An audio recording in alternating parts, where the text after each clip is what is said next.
Hi, Pipe Smokers. This is Paul the Pipe Guy, live from Rochester, New York, and it's time for Thirsty Thursday.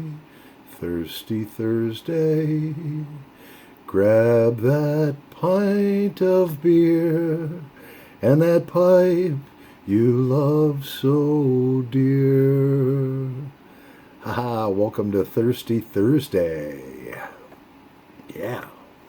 So the two pipes I've chosen to smoke today is my Mr. Bragg number 86 Champion. Oh yeah, look at that. That's a beautiful pipe. She's got some nice weight to her. And in it, I have butternut burley. Just delicious.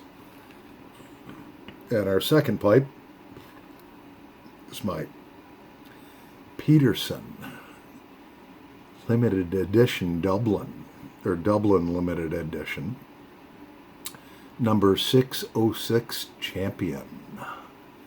Yeah, I like this. It's got a bigger bowl. It's got real thick walls on it. This pipe doesn't overheat.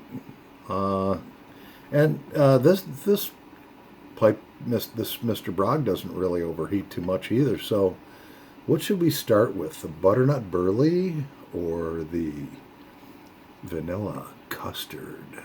I think we'll start with our vanilla custard. Yeah, give it a little twist on top. I always do that. Somebody showed me that on a YouTube video once. And for Thirsty Thursday, we have my favorite beverage, this is my favorite beverage. A nice, ice cold Busch beer. Cheers, everyone, for Thirsty Thursday. From Paul the Pipe Guy from Rochester, New York.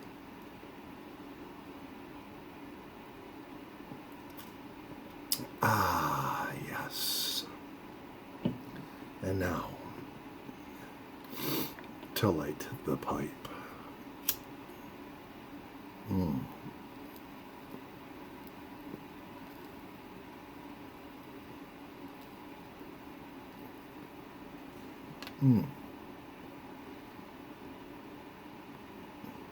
For those of you new pipe smokers, sometimes it takes 1, 2, 3 times to light your pipe. And the first light is called the char burn, which basically kind of gets it going, and then you tamp it down ever so lightly. Now, then you go for your second burn.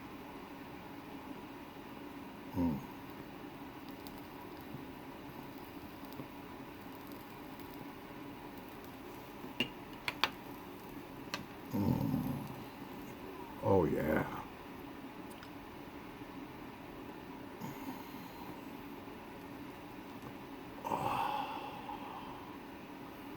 Vanilla custard. I love it.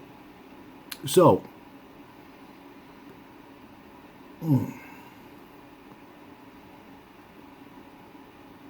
today is my second day of actually professionally welding. I hope you people are not getting sick of hearing about my welding at work, but today's my second day of actually professionally welding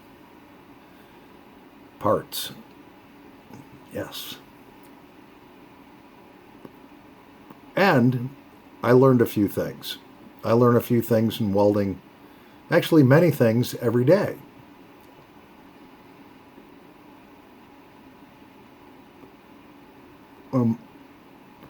Everyone there is just so willing to share their knowledge. I love that about this place that I work. Oh,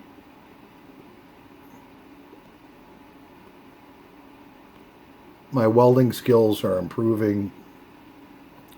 because I want them to and because I ask questions. Today I was like, I grabbed this guy, he's 63 years old, real super nice guy. You'd never even know he was 63. I mean, he's got white hair and stuff, but he doesn't look 63. Guy's been welding for 43 years. And I says, Pat,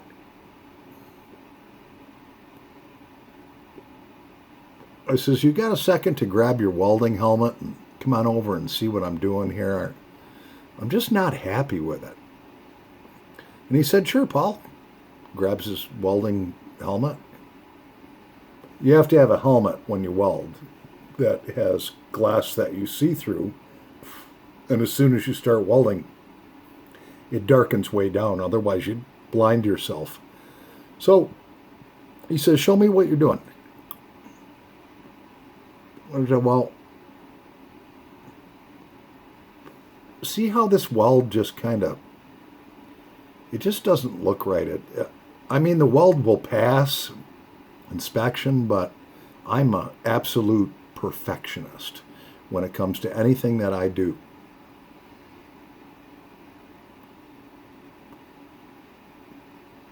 I says, I don't know what I'm doing wrong. He says, well, go ahead and weld a bead across the next part of this part and let me see what you're doing. So I did. And, I'm welding it in a circular motion all the way down through. I get to the end, he's like, aha.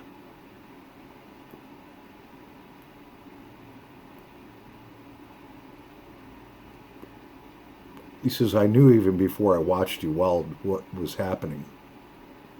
So he gave me a different method, which I really won't get into because it'll bore you. But he says, here's how you do it. So he showed me, and he welded like 3 or 4 different beads on this particular part, which is a huge part.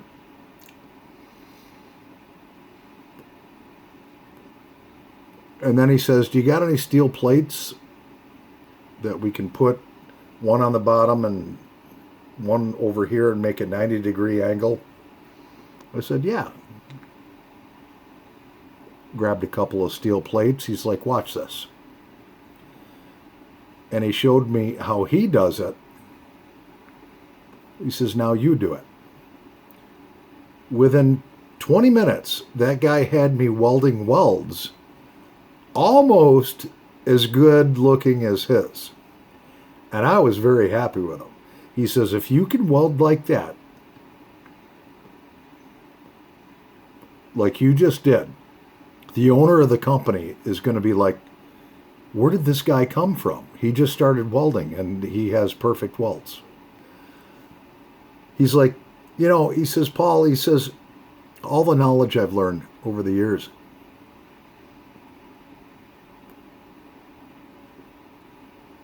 he says, what am I going to do? Take it to the grave with me? He says, I want to teach people. He says, actually, I teach at a vocational school after work. Then he started telling me about some of his students, some of his star students. He said the difference between a mediocre welder, and this goes in life for anything, whatever you do, the difference between mediocrity, I think I pronounced that right, being mediocre, being basically run-of-the-mill average, and being a great welder or being great at whatever you do,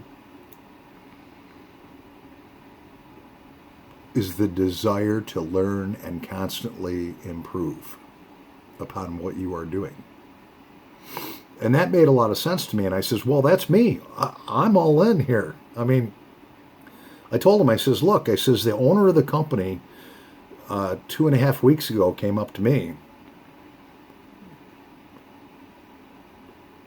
and said, hey, Paul, I need a welder. You want to learn? I was like, heck yeah. Calls over the welding manager and says, he's yours. Train him. I mean, people spend $7,000, $8,000, $9,000 to go to school for this. I'm getting paid to do it. I'm very fortunate. So I walked up to him this morning, and he says, "Hey, man," he says, "I see you're welding and stuff like that."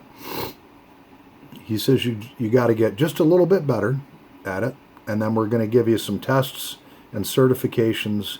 And he says, "And then you and I are going to sit down and talk."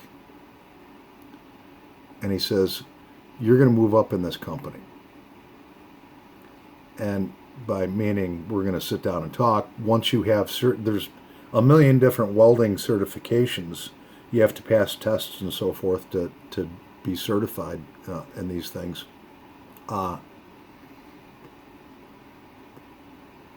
He says, "You're going to be moving up in this company."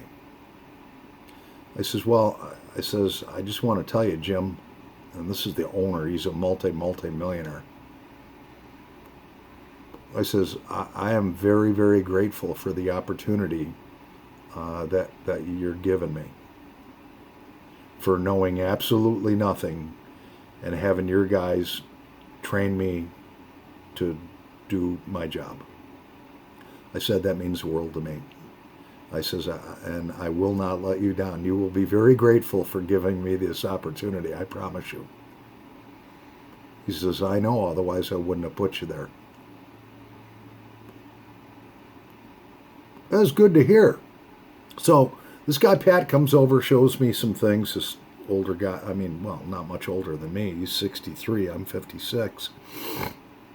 And he's telling me, he's like, "I've trained students of mine,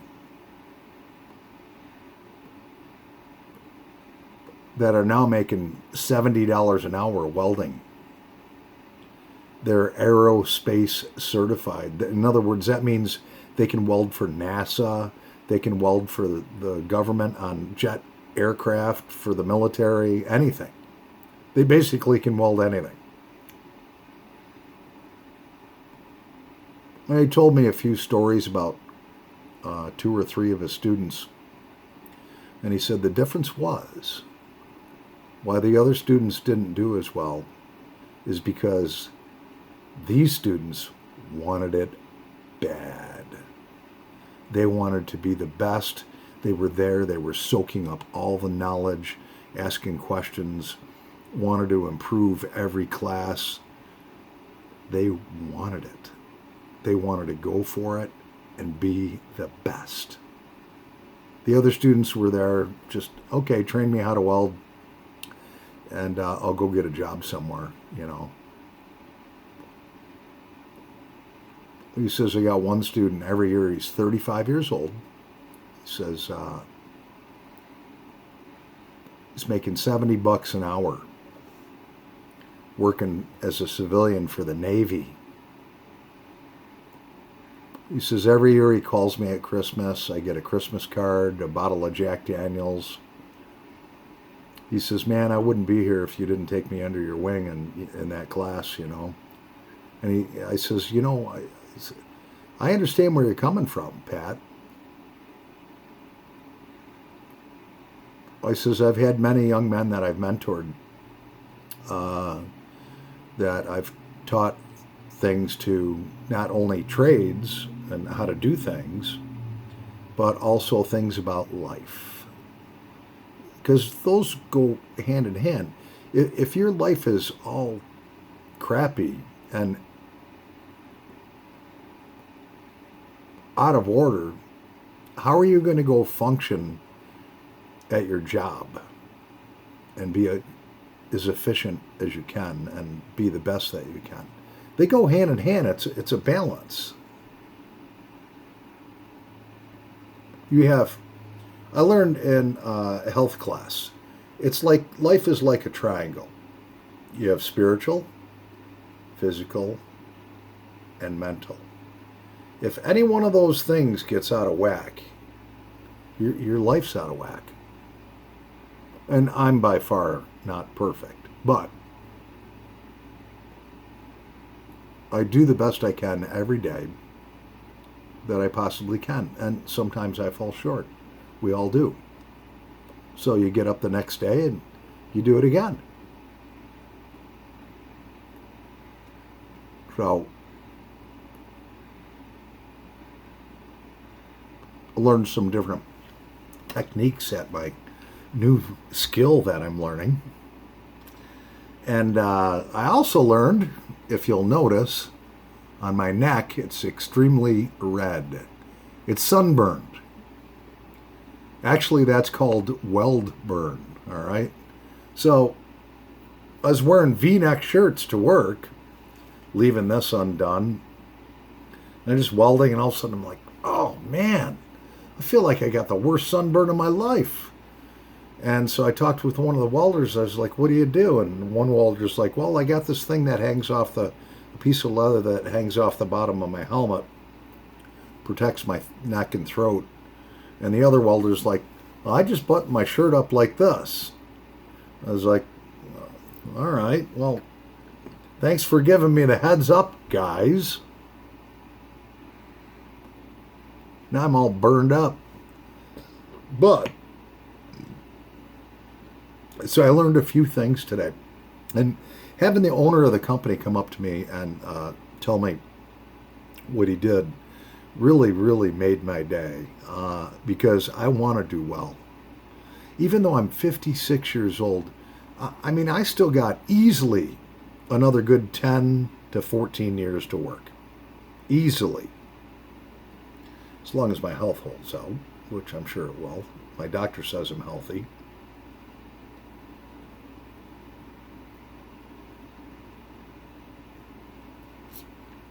But it makes me excited. I feel really energized and exuberant about what kind of day I had today. So I hope everyone's week is going well. I've gotten a few more subscribers, edging towards that 300 mark. Yeah. I appreciate all you guys and gals. I really do.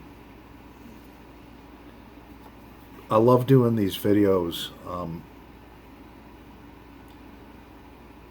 I just do. And I have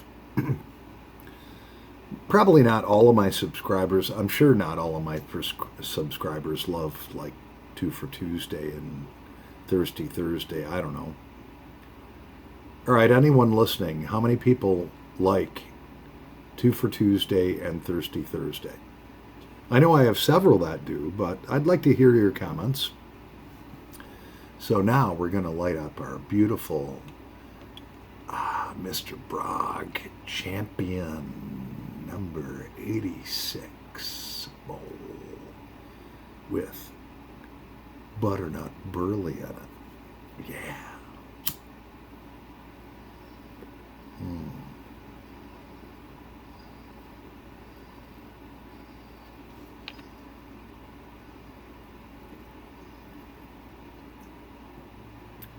This butternut burley burns extremely well.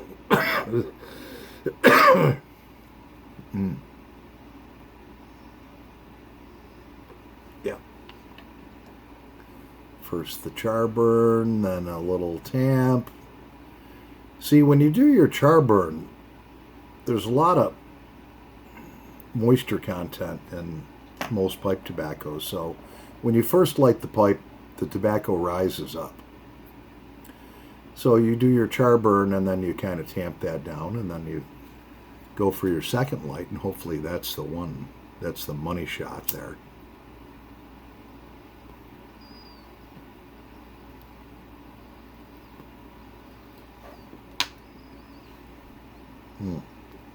Oh yeah. Butternut burley, definitely an all-day smoker that will not give you tongue bite.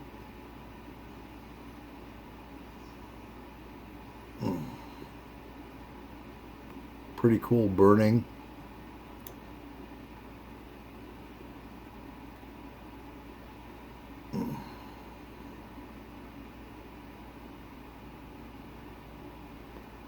Oh, just a great smoke.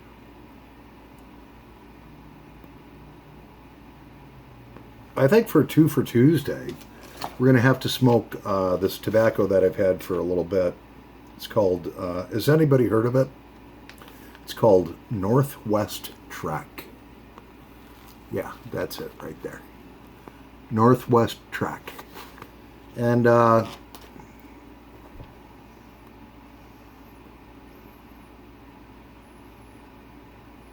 only tried it once, but now that my pipe smoking tobacco stuff, now that I'm experiencing different blends and so forth, now I have about 25 different blends. No, not that much. Probably 20 different blends I have.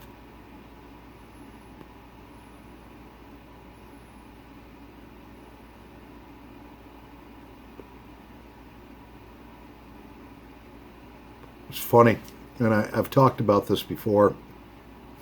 I started out with Captain Black Cherry Aromatic. Loved it.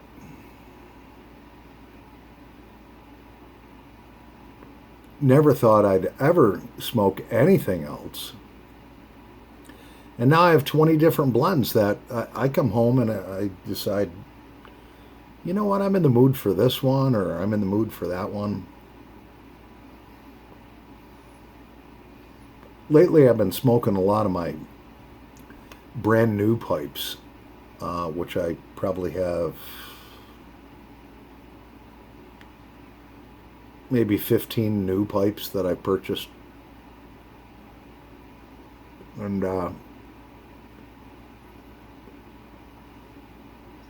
I kind of been leaving my vintage pipes alone because I want to break in these new pipes.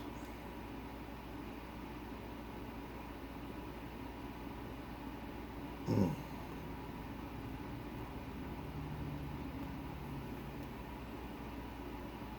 Oh, yeah. So it's about 45 degrees here in the Rochester metro area. Actually, I'm outside of Rochester, about 10 miles, in a town called Brockport, New York, about 10 miles south from Lake Ontario.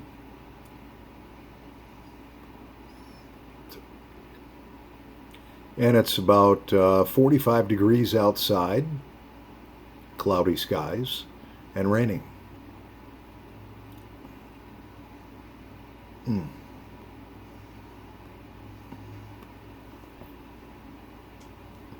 That's the best time to just come home. Kick back and relax, grab your favorite beverage that you like, and smoke a pipe.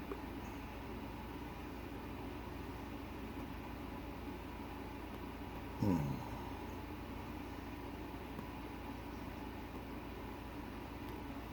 Oh, yeah. Well,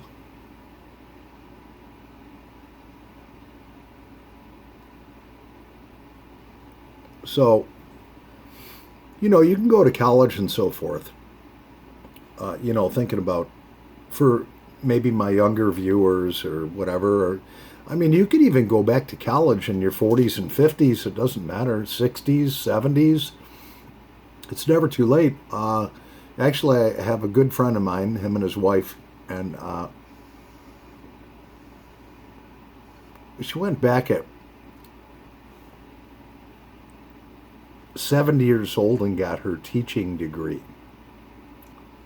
Yeah, substitute teacher. She's 75 now. Substitute teaches, loves it.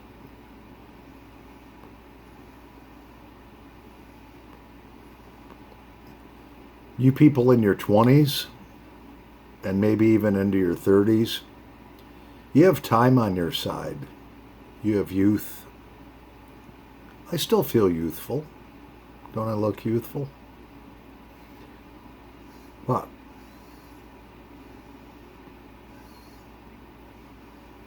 if you look at the numbers, I mean, I don't have time on my side anymore. I'm a middle-aged guy. Actually, I'm past middle age at 56. I'm more than halfway through my life.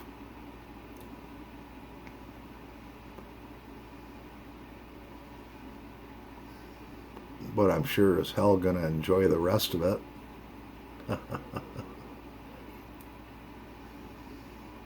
Mm.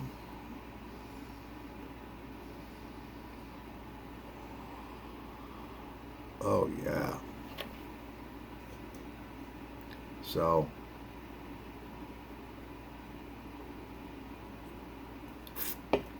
anyways, this is Paul the Pipe Guy. Thanks for tuning in for the Thirsty Thursday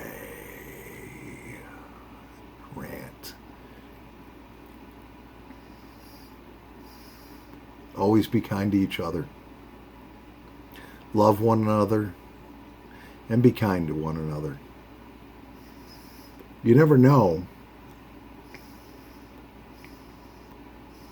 when you meet that miserable, grumpy person,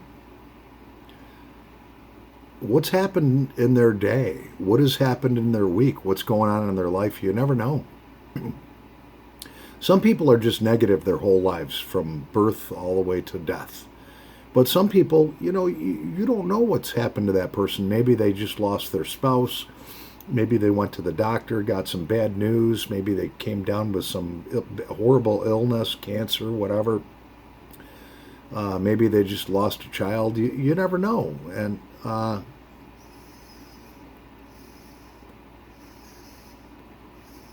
health problems, I don't know, money problems. You just never know. So be kind to people. Even if they're not kind back. Still be kind to them.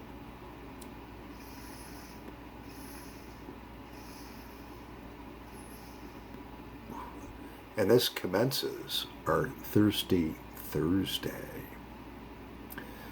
It's great doing this video. Yeah. So I'm Paul the Pipe Guy, live from Rochester, New York. Happy pipe smokers. Or, wait a minute, no. Happy pipe smokers. Paul the Pipe Guy, over and out. Love one another.